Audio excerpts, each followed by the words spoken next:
오늘 저희가 함께 나눠볼 말씀은 마태복음 15장 1절에서 9절의 말씀입니다. 마태복음 15장 1절에서 9절의 말씀을 저와 여러분들이 합독하여서 함께 나누어 보도록 하겠습니다.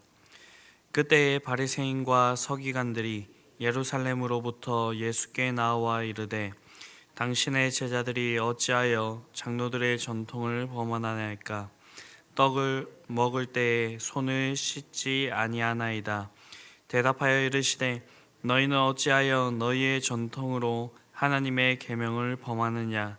하나님이 이르셨으되 내 부모를 공경하라 하시고 또 아버지나 어머니를 비방하는 자는 반드시 죽임을 당하리라 하셨거늘 너희는 이르되 누구든지 아버지에게나 어머니에게 말하기를 내가 드려 유익하게 할 것이 하나님께 드림이 되었다고 하기만 하면 그 부모를 공경할 것이 없다 하여 너희의 전통으로 하나님의 말씀을 폐하는도다. 외식하는 자들아, 이사야가 너희에게 관하여 잘 예언하였도다. 일러스되 이 백성이 입술로는 나를 공경하되 마음은 내게서 멀도다. 사람의 계명으로 교훈을 삼아 가르치니 나를 헛되이 경배하는도다 하였느니라 하시고. 아멘. 네, 오늘 본문은 정결의식으로 인한 장로들의 전통과 관련하여 예수님과 바리새인 그리고 서기관들과의 그 논쟁을 기록하고 있습니다. 2절을 보면 예루살렘으로부터 온 바리새인과 서기관들이 예수님의 제자들이 손을 씻지 않고 떡을 먹는 것을 보고 예수님께 당신의 제자들이 어찌하여 장로들의 전통을 범하나이까? 라고 그렇게 따져 묻고 있습니다. 즉 예루살렘으로부터 온 이 종교 지도자들은 자기들이 지니고 있는 장로들의 전통을 예수님과 그의 제자들에게까지 지키라고 강요하였던 것입니다. 그렇다면 왜 이들은 장로들의 전통을 자기들이 지킬 뿐만 아니라 다른 사람에게까지도 지키라고 그렇게 강요하였던 것일까요? 그들이 진심으로 하나님을 경외하여서 그 앞에서 철저하게 성결한 삶을 살았기 때문에, 이러한 삶이 너무나도 좋았기 때문에 다른 이에게까지 내 그 삶을 살라고 이렇게 얘기하는 것일까요? 그것은 아닙니다. 이들은 단지 장로들의 전통을 모든 유대인들이 지켜야 하는 하나의 절대적인 의무라고 그렇게 생각을 했기 때문에, 그래서 개인적인 생각이나 형편과는 전혀 상관없이 무조건적으로 지켜야 된다라고 그렇게 생각했던 것입니다. 그렇게 자기뿐만 아니라 다른 사람에게까지도 이것을 지키도록 그렇게 강요하였던 것입니다. 이들에게 있어서 이 장로들의 전통은 결코 기쁨이나 즐거움을 주는 그런 일이 될 수가 없었습니다. 오히려 그들에게는 그들의 자유를 억압하게 하는 그런 올무가 되고 커다란 짐이 되었습니다. 이처럼 우리가 하는 어떤 행위들이 반드시 행해야 하는 하나의 절대적인 의무가 될 때에 그 행위는 결국 자유를 억압하는 짐과 올무가 될 가능성이 큽니다. 그 행위가 아무리 간단하고 쉬운 것이라고 할지라도 이것이 우리에게는 큰 짐과 그런 올무가 될 가능성이 큽니다. 그러나 이와는 반대로 어떤 행위가 다른 사람의 강요나 아니면 의무에서가 아니라 자발적인 그런 동기에서 행해진다면 그 행위가 아무리 힘들고 어려운 것일지라도 우리의 자유를 억압하거나 우리를 얽매이는 그런 올무가 되는 것이 아니라 오히려 큰 기쁨과 즐거움을 주는 것이 되는 것입니다. 우리가 구약 성경을 보게 되면 야곱이라는 인물을 볼 수가 있습니다. 야곱은 자신의 형을 속인 일로 인하여서 삼촌 라반의 집으로 도주하게 됩니다.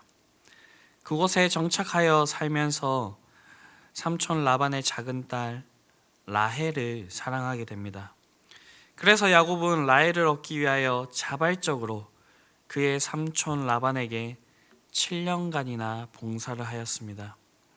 그 봉사란 날마다 들에서는 낮에 뜨거운 태양과 밤에 극심한 추위를 견디며 양들을 돌보는 것이었습니다. 그야말로 고통스러운 그런 노동이었습니다. 그런데 창세기 29장 20절을 보게 되면요, 야곱은 그 7년을 수일과 같이 여겼다라고 그렇게 말씀하고 있습니다. 무엇 때문일까요? 그것은 야곱이 하는 그 봉사는요, 라헬을 진심으로 사랑하여서 행한 자발적인 그런 수고였기 때문입니다. 라헬을 진심으로 사랑하여서 자발적으로 수고하였기 때문에 그 수고가 길고 고통스러운 것일지라도 야곱은 그 수고를 전혀 힘들게 여기지 않았다라는 것입니다. 이러한 모습이 하나님과 우리의 관계가 되어야 된다라는 것입니다. 우리에게 하나님을 사랑하는 진실한 마음이 있어야지만 우리가 행하게 되는 그 모든 일 가운데에 우리에게 기쁨과 즐거움이 넘치게 된다라는 것입니다. 하나님을 위하여서 하는 아무리 작은 봉사, 의무, 그러한 것일지라도 하나님을 사랑하는 그 마음 때문에 자발적으로 우리가 그렇게 행하게 되어야 된다라는 것입니다. 이러한 것이 없다고 한다면 우리가 드리게 되는 예배도, 교회를 청소하거나 식당에서 봉사하는 일과 같은 이 교회를 섬기고 가꾸는 그러한 일들도 결국에는 억지스러운 일이 될 수밖에 없는 것입니다. 우리에게 하나님을 사랑하는 진실한 마음이 없다면 그 모든 일들은 우리에게서 자유를 뺏게 되는 것이고요, 우리의 마음속에 그 기쁨을 뺏게 되는 일이 된다라는 것입니다. 이 모습을 우리 예수님께서 가장 잘 보여주셨습니다.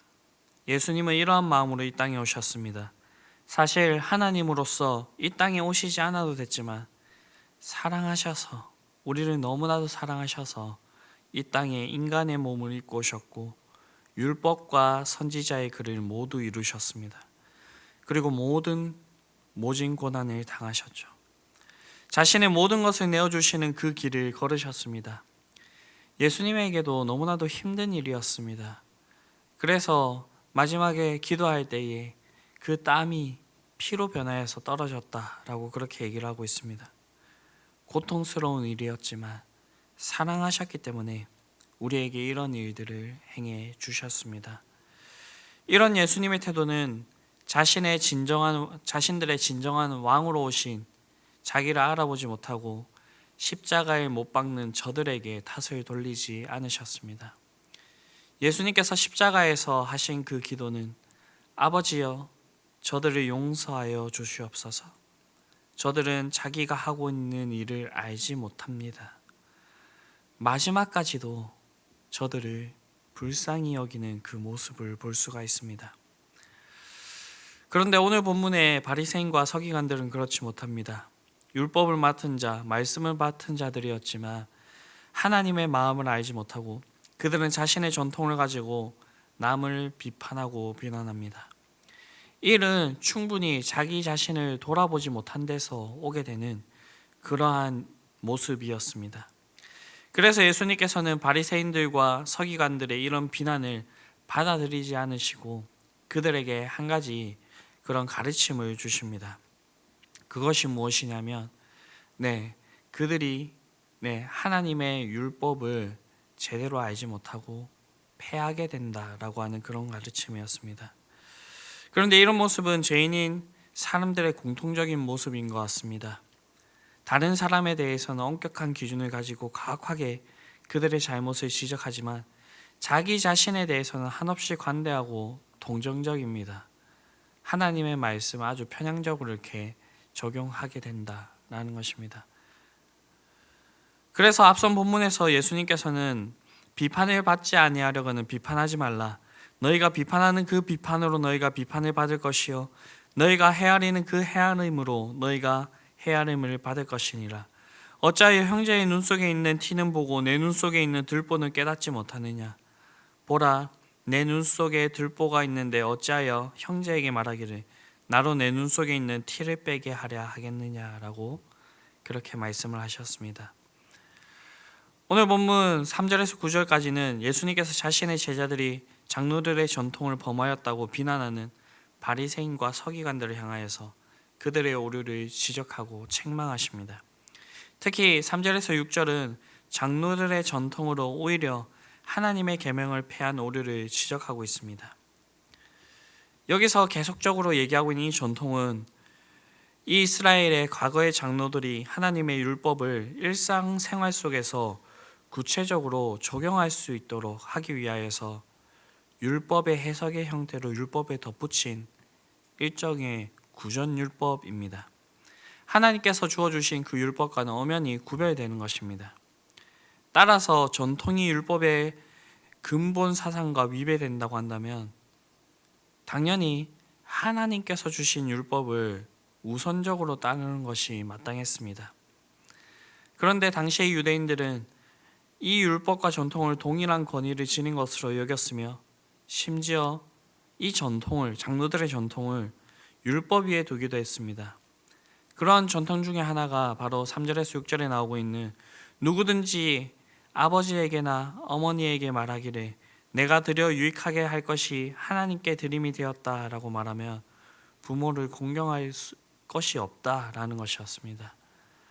네, 이것은 고르반이라고 하는 그 용어로 우리가 익숙하게 알 것입니다. 물론 부모님보다 하나님을 공경하는 것이 우선시해야 된다는 취지에서 이런 것이 나온 것입니다. 그러나 이 전통은 결과적으로 내 부모를 공경하라라고 하신 하나님의 5계명을 폐하게 되는 그러한 결과를 가져오게 됩니다. 이에 예수님께서는 율법과 구별되는 사람의 전통으로 제자들의 행위를 정죄하며 도리어 전통으로 하나님의 계명을 범하였던 유대 종교 지도자들의 악행을 크게 책망하시면서 무엇 때문에 이들이 이렇게 행하는지 그 마음의 동기를 낱낱이 알려주고 있는 것입니다. 이들이 이렇게 된 것은 이사야의 말씀을 들어서 말씀하신 것처럼 전심으로 하나님을 사랑하고 경외하는 것에서 온 것이 아니라 그들이 입술로만 하나님을 경외하였기 때문입니다. 그렇기 때문에 이들은 하나님을 알지 못하는 자들과 같이 오히려 하나님의 말씀을 들어서 자신의 동족들을 비판하고 비난하고 있는 것입니다. 우리가 이 새벽에 우리 자신을 돌아볼 수 있게 되기를 바랍니다. 우리의 모습은 어떻습니까? 우리가 오랜 신앙생활을 하다 보면 하나님을 향한 그 마음이 차갑게 식어버릴 때가 있습니다. 그리고 우리에게 주어져 있는 하나님을 사랑함으로 인하여서 행해야 되는 그 일들 가운데에서 그것들이 형태만 남아서 우리에게 의무가 되고요. 그리고 우리를 올가매는 올무가 될 때가 있습니다. 그리고 사랑이 없는 그 마음으로 인하여서 우리 주변에 있는 하나님의 형제 자매들을 비판하고 비난하기까지 그렇게 임하게 되는 것입니다. 우리가 이런 마음들을 주님 앞에 내려놓을 수 있게 되기를 바랍니다. 그분은 기쁘시고 미쁘시다. 우리가 주님 앞에 나아가기만 한다면 우리의 이런 모습들을 다시 받아주시고 주님의 모습대로 우리를 새롭게 하실 것입니다. 그리고 주님께서 우리에게 보여주신 그 길을 따라갈 수 있게 되기를 바랍니다. 주님은 사랑하셔서 이 땅에 오셨고 그 모든 고난을 당하셨고 그리고 죽기까지 순종하심으로 우리에 대한 그 사랑을 입증하셨습니다. 그리고 그 길 가운데 우리를 비난하거나 정죄하신 것이 아니라 정말로 우리를 불쌍히 여기시고 우리가 다시 하나님께로 돌아오시기를 원하시는 그 마음에 그들에게 참된 가르침들을 내려주셨습니다. 주님을 더욱더 사랑함으로 우리가 주님의 그 가르침을 알아가면 알아갈수록 우리가 더욱더 자발적으로 우리에게 그 모든 것을 행해 주신 그 주님을 따라서 그렇게 살아가실 수 있는 저와 여러분들이 될 수 있게 되기를 간절히 바랍니다. 기도하시겠습니다. 사랑과 은혜가 풍성하신 아버지 하나님, 말씀을 맡은 자로서, 율법을 가진 자로서 누구보다도 하나님의 마음을 잘 알고 그 뜻대로 서로를 사랑하며 그렇게 살아가야 했던 그 자들이 오히려 하나님의 말씀을 가지고 남들을 비판하고 그 율법을 폐하게 되는, 하나님의 율법을 폐하게 되는 그러한 모습들을 살펴보았습니다. 주님, 우리의 모습이 이렇지는 않은지요. 우리가 마치 첫째 아들과 같이 아버지의 집에 가며 그 모든 것을 누리지만 자신의 둘째 아들을 하나님 아버지 그렇게 배척하였던 것처럼 하나님, 우리의 모습이 그렇지 않은지 하나님 아버지 이 새벽에 주신 말씀을 가지고 우리 자신을 살펴봅니다. 하나님 아버지, 우리 마음속에 주님을 사랑하는 마음들을 소생시켜 주시옵시고 우리가 그 사랑하는 마음을 가지고 자발적으로 주를 위하여서 이 모든 것들을 행할 수 있게 되기를 바랍니다. 하나님 아버지, 남들을 의식하고 하나님 아버지 남들의 그 시선을 하나님 아버지 따라서 그렇게 우리 자신을 얽매이며 나아가는 것이 아니라 주님의 사랑 안에서 참된 자유 안에서 기쁨으로 이 모든 일들을 행할 수 있게 되기를 바랍니다. 주님, 우리를 붙들어 주시고 함께하여 주시옵소서. 이 모든 말씀 우리를 구원하신 예수 그리스도의 이름으로 기도드립니다. 아멘.